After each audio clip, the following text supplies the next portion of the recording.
So the second way in which one might be able to boost pledgeable incomes if there are multiple projects is by carrying out these projects sequentially. So let's have a look at that as well.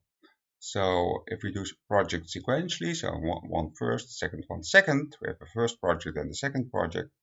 Let's just for simplicity here assume that the entrepreneur has no assets, and let's assume that each of these individual projects are not financeable. So they would be rationed. They would be credit rationed, since pledgeable income for each of these individual projects, PH times R minus B over delta P, is smaller than the required investment from outside investors. So we have nothing if we cannot finance these projects on a separate basis. So again, the question is, can we do better by joining these two projects in some way, so as to make it easier to satisfy incentive compatibility constraints. So that's what we're going to look at. And the idea here is, that might be doable in the following setup. So we're going to finance this model or make a contract for this model where ex ante, so before these projects are started, the contract already says, well, the second part of the project, the second project, I should say, is only going to be carried out if the first project has succeeded. So we'll first do, there will be investment for the first project I from outside investors.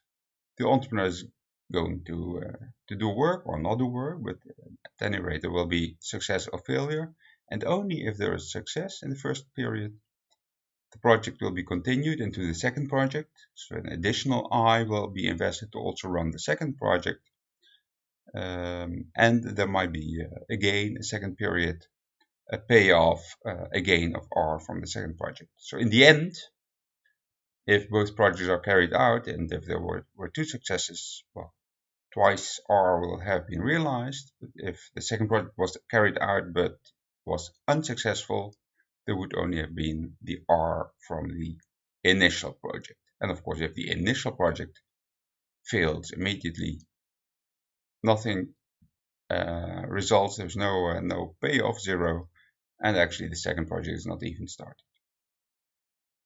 So the idea why this might actually make it easier to finance this project is that this creates assets from the first project, so the payoff from the first project, the R, if there is success from the first project, can be used to make it easier to finance the second project. And that in turn also gives stronger incentives on the entrepreneur to do the work in the first project, because only if they do the work or if they are successful, will there be actually the opportunity to also get rents from the second period of the project. So let's have a look at how that works.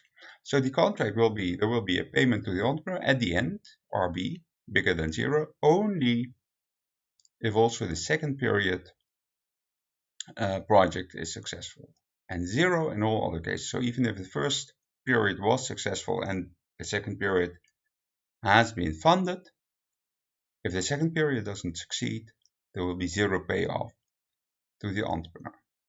Can this help in convincing the financiers that this entrepreneur is going to work on both projects? So again, we have to look at ICs, and now we have to look separately at the incentive compatibility constraint for the entrepreneur for the second period and then for the first period. So let's do that, and let's again do that on the paper, and then we'll turn back to this on the slide. So let's go there.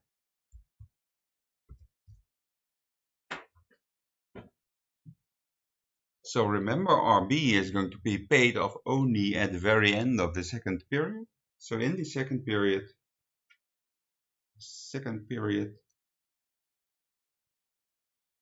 the IC, the incentive compatibility condition for the entrepreneur to work in the second period is going to be, well, if they do the work in the second period, they're going to succeed in the second period with probability PH. What do they get? Well, second period success. It's this RB that we want to find. That's going to be realized. And we have to compare this, what happens with what the entrepreneur gets if they do not work in the second period. Well, in that case, they might still be successful. PL times RB, but they also get these rents. So this looks remarkably basically like our single period incentive compatibility constraint. So of course, if we rework this, this says, well, RB at least needs to be bigger than the familiar B over delta P. So this is needed for satisfying the second period incentive compatibility constraint. So let's assume RB is big enough for this to happen. So we know that if the second period starts, so if the first period was successful, well then surely with this RB bigger than B over delta P, the entrepreneur will work, because that's just the preferred option for this entrepreneur. So now we can turn to the first period. So in the first period, what's the IC in the first period? Well, we have to compare if the entrepreneur works in the first period and in the second period, which they do because of previous constraint already, then they will succeed. So both projects will be successful sequentially with probability pH squared, and then they will get RB. Only at the very end will they get RB. So this is what happens if the entrepreneur works in the first period and in the second period. And if instead in the first period they do not work, so the first period will only be successful with probability PL, a low probability. In the second period, we assume that RB at least is as big as B over delta P. So in the second period, we're sure that this entrepreneur already has the incentives to work. So pH over there, you multiply this by RB. So this is what, from the standpoint of time zero, the initial point, the entrepreneur can expect if they do not work in the first period, so with getting success only with PL, and of course, and in that case, they get the B from slacking, from shirking in the first period. So if you rewrite this constraint, you must be so hard to convince yourself that this says RB needs to be bigger than B over pH times delta P. Okay, so this is the incentive compatibility constraint for the first period. This was the one for the second period. Well, can we compare again these two incentive compatibility conditions, the second period one and the first period one? Which one is stronger? So pause your video and think about this. Which one is sort of harder to satisfy? Okay, so I think you have now given this some thought, and of course you have realized, well, this bit over here, pH is smaller than 1, right? It's a probability. So this bit over here is actually larger than the right-hand side over here. So if this one is satisfied, RB is bigger than B over pH times delta P, then certainly RB is going to be bigger than B over delta P. So the binding one, if you wish, or the important one, is this second, the IC one, right? The incentive compatibility condition for the first period. RB should be at least as big as B over pH times delta P.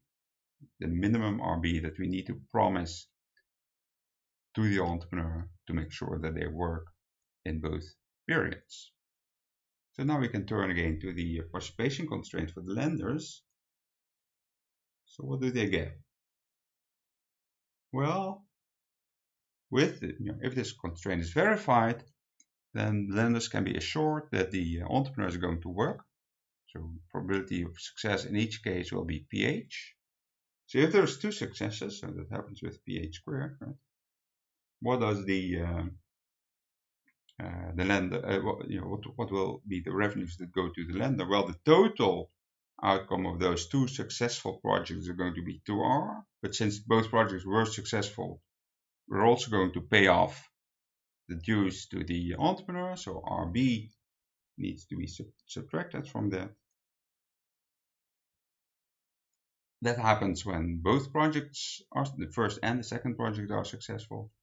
If, on the other hand, the first project is successful, but the second project is not, Well, that happens with probability pH. The first project is successful. With probability 1 minus pH, the second project fails. But in that case, we still have the payoff from the first project. So there's a payoff R. And then need to remember in this contract, one period success is not sufficient to give any remuneration to the entrepreneur. So this complete R in this case will flow to the lender. So again, this is expected income to the lender in this case, representing the case in which there is period 1 success, period 2 failure. If there's failure in the first period already, then the project is terminated immediately and there is no payoff, so nothing goes to the lender either. So this is it, what the lenders can expect. So what can they expect to put in? Well, they first of all have to put in I for the first project. So remember, for this exercise, essentially, we assume that A, so the amount of assets that the entrepreneur has, so the money that the entrepreneur has is 0. So all the money has to be put up by the investors, I. So this is what they put in for the first project. And they will actually also finance the second project, but only if the first project was successful. So pH time with probability pH, they will also have to put up this second bit of investment. So this is the participation constraint for the lenders. So let's rewrite this a little bit. So let's have a look. So what do we have? We have pH squared times 2R plus pH times minus pHR. If I combine those two, you can I hope convince yourself that this together this will be pH squared times R. So this bit over here and the second bit over here. Then we have pH times 1 times R. pH times R. And we have minus this bit. We don't cover that yet. Minus pH squared times RB. So that's the left hand side. And that needs to be bigger than or equal to, well, let's factor out this I. So it basically says 1 plus pH times I. Okay, let's rewrite that once again in order to see what's going to happen here. I'm going to rewrite, see that these two terms look rather similar, not exactly the same, but they are actually pH times 1 plus pH times R. That's these first two terms, pH times R plus pH squared times R minus pH squared times RB is bigger than 1 plus pH I. Okay, so do this yourself, right? I mean, this is why I'm doing this. You can watch this, obviously, but if you really want to understand what's going on, I really encourage you to redo this computation yourself to check that what I did was hopefully right, and perhaps you find a mistake, and that will be fine too. So now we are almost there. So what I would like to rewrite this into a little bit is I'm going to divide actually both sides by 1 plus pH. So I'm going to write this as pH times dividing by 1 plus pH. So this 1 plus pH over here is cancelled, minus pH divided by 1 plus pH RB needs to be bigger than I, also dividing through here by this 1 plus pH. So this is the participation constraint rewritten a little bit. Now we can use the fact that we know that this from the incentive compatibility constraints, RB has to have a minimum value. So RB needs to be bigger, or at least as big as B divided by pH delta P. So let's plug that in. So combining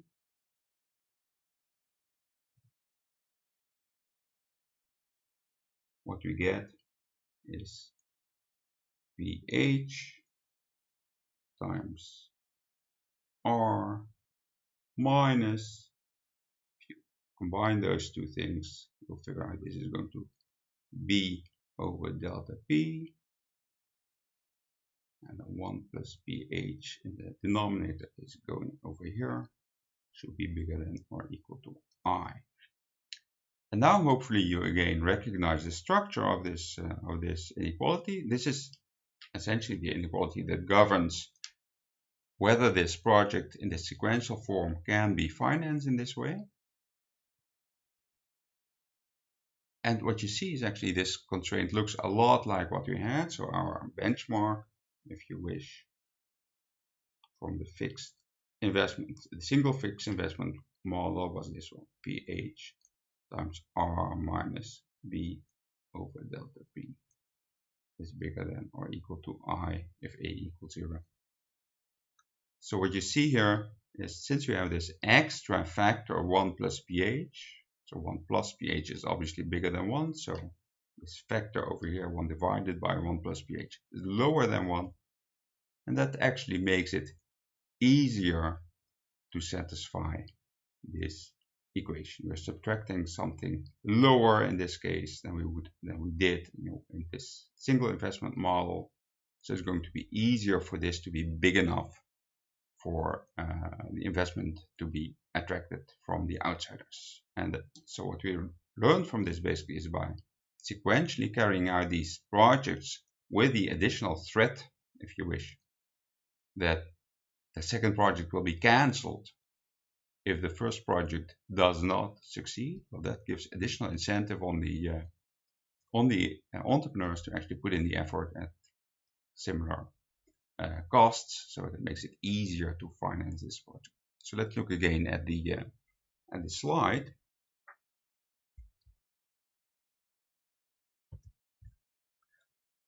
So here we had the second period IC constraint, the center of compatibility constraint.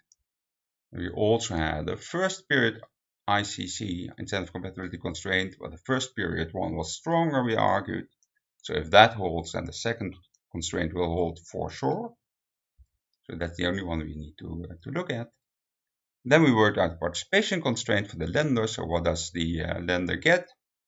Well, I went through this computation to see what do they get in each potential circumstance, each potential contingency that can happen, so in each situation, and how much are they actually putting up in expectation. It was this 1 I plus pH times I. And we wrote that a bit. And we ultimately realized that this project can be financed indeed upon meeting this particular constraint. And now the observation was, well, this constraint is actually a bit relaxed compared to the constraint that we had in the original one project financing. So, well, what does this wrap up to? So it means it gets easier to finance these projects by tying them up in this way, and by making the results of the second, carrying out of the second project contingent on first period success, right? Only if there's first period success will we actually do the projects. So what will be the contract? Well, we have to give at least RB, but if this at the RB minimum that we just derived, but if the participation constraint works, so if the inequality that we have here is satisfied and these projects can get financed, then what will be the output? Well, we will pay so much to the borrower so that the lender exactly breaks even. So this is again competition among lenders that we're assuming here. So we are going to set the RB to such a value that the lenders break even, and the remaining stuff, the RB that remains, or that we can compute from this, we can actually compute that. Yes, well, what does the borrower get, the entrepreneur get? It gets the whole NPV, pH times R minus I from the first project, plus the NPV from the second project, but only with probability pH. So why this probability pH? Well, because the second project is actually only realized if the first project was successful. So that happens with probability pH in the equilibrium. So only with the probability pH do we actually get the NPV of the second project. So you might note here that this is not completely efficient, right? So we have two positive NPV projects. Well, in the naive separate financing, none of these projects were financeable. So there was credit rationing on both these projects, so nothing would be realized. Now we can do a little bit better, but we cannot reach the perfect world in this case, because we had to make sure that the second project was cancelled if the first project was unsuccessful. So that's, of course, from an efficiency point of view, that's a loss, because we are not always realizing the potential NPV from this second period project. So we give up a little bit of efficiency in terms of rationing this second project upon first period failure in order to gain in terms of, well, getting some of the project financed at any rate. So we are allowed to start the project at least.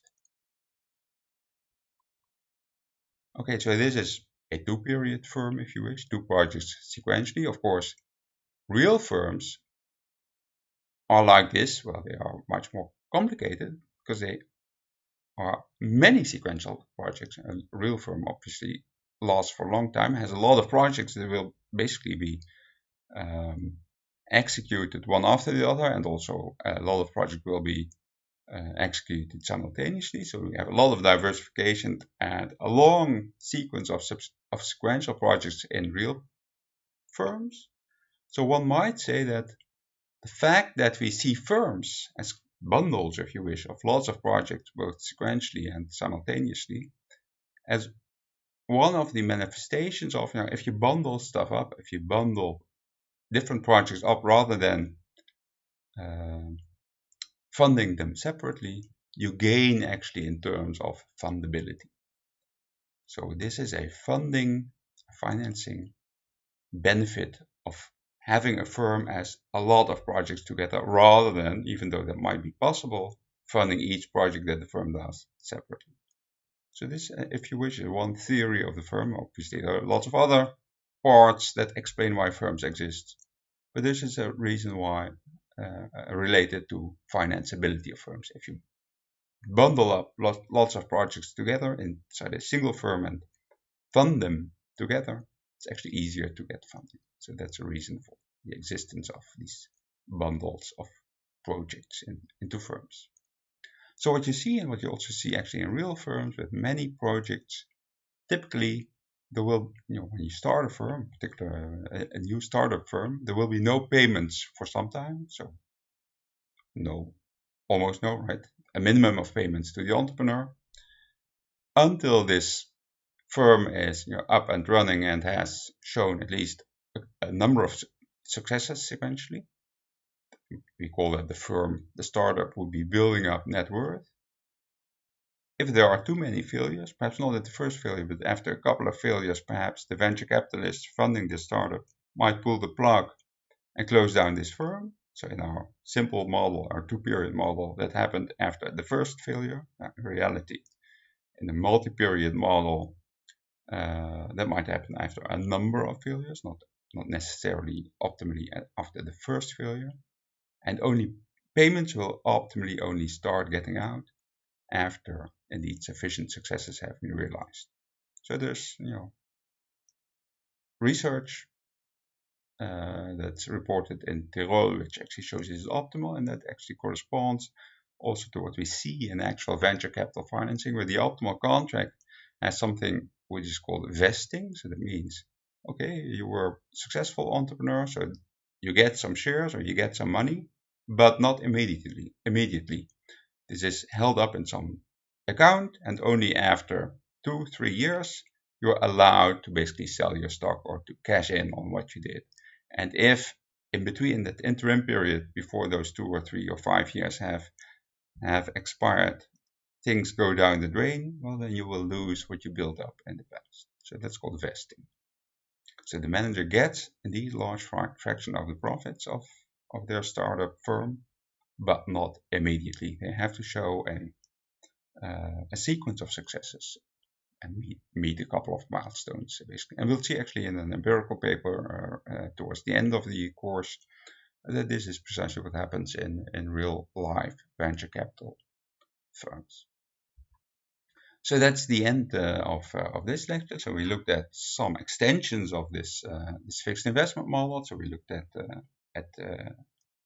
debt, or legacy debt essentially, and debt overhang that already exists. We looked at multiple projects and how multiple projects, either simultaneously, so by diversification, or sequentially in this latter model, help in reducing this credit rationing or the agency inefficiencies essentially that you might see in single projects. So we're going to practice with this in the tutorial. So I hope to see you either in the online version on Wednesday or on Friday in the on-campus tutorial. Good luck.